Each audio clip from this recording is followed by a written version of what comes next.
People, with this disability, people always tell me weird things. People often feel the need to tell me, Sean, my grandmother's in a wheelchair. Which I always like to respond, oh my God, my cousin's also an idiot. Anyway, when I was born, the doctors told my parents I would be dead within the first 24 hours of my life. I'm happy to report, 40 years later, I am no stranger to fear. I am no stranger to doubters and haters. I've always faced the skeptics. Raise your hand if you've ever had somebody doubt you. Keep your hand up if they're sitting in your chair. When people meet me for the first time and they make eye contact with me, I can tell really quickly how comfortable they are in their own skin. Because if they won't make eye contact with me, if they feel uncomfortable to talk to me, I know that has nothing to do with me. And everything to do with them. Everything to do with how they feel they would react if they were in my body. When somebody is insulting you, when somebody looks down on you, when somebody says mean things and negative and doubting you, that has nothing to do with you. Stop getting so up in arms, because the only reason why you would ever get up in arms is if you had a shred of doubt that maybe they were right. We teach people how to treat us. Never put your glow on low. Ever. Why were you born? And I did something that my wife has taught me to do. Mindy is amazing. She teaches me to get out of my head and drop into my heart. Because the heart has no questions, and the head has no answers. I dropped into my heart.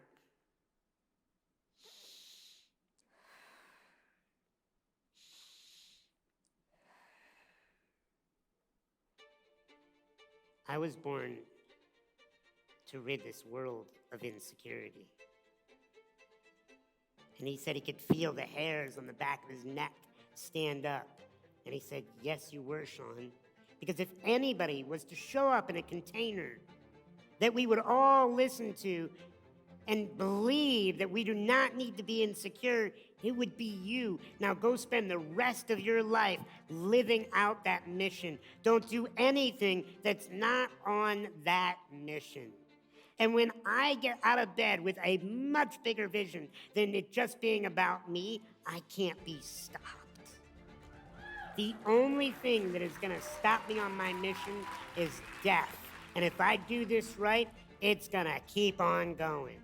Each and every one of you, if you align with your mission, whatever that is, it will outlive you. It will be permeated into the fabric of humanity through your children, through your clients, through your spouse, through your writings, through your videos, through your talks, through your coaching. It will show up and it will resonate and it will raise the frequency of this planet.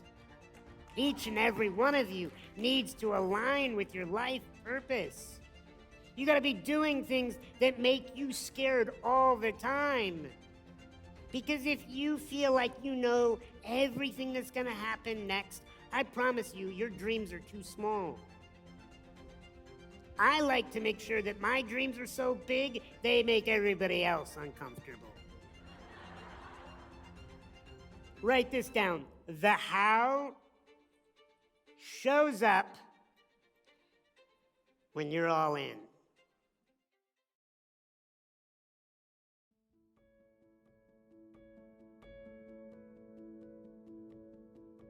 You see, I loved my life.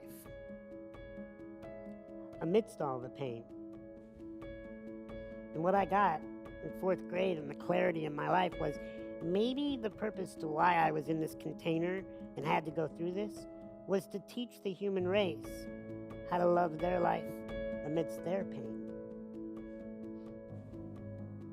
Because maybe you've never fractured a bone, but I know you fractured. I know you've got fractures in your marriage or your finances or your own health or connecting to your children. You deal with fractures. I believe we are all going into, through, or out of some kind of pain in our lives. Pain is inevitable. It touches us all. Suffering is optional. The things that you've been most challenged by in your life are responsible for some of the coolest things about your personality and your life. 200 bone fractures, multiple surgeries. I've been stared at every single day of my life. I'm never going to climb the steps. I'm never going to run, but you know what? This has been an incredible life because I learned to master my emotions. You have a choice. Let your emotions master you, or you master your emotions. And if you can get really good at mastering your emotions, you can influence others. And if you can influence others, you can lead. I have had an incredible life. And when people meet me, if they don't know anything about me, it's really interesting because I can see that moment when they're looking me up and down and they're thinking, oh, Sean, I'm glad that, you have such a great attitude, but I gotta tell you, that body looks challenging and I can't imagine what that must be like. And they start to feel sorry for me sometimes that they don't know anything about me. But they would be so far off from the truth. I live the life of a rock star. I get to travel the world, stay in some of the most beautiful parts of the planet, share the stage with some of the most powerful human beings. I married one of the most amazing, beautiful women. I am so blessed to be on this planet. You need to be looking at, when you're in your biggest and most painful moment, where's the gift here? And how do I get back up? And when all else fails, what's funny about this?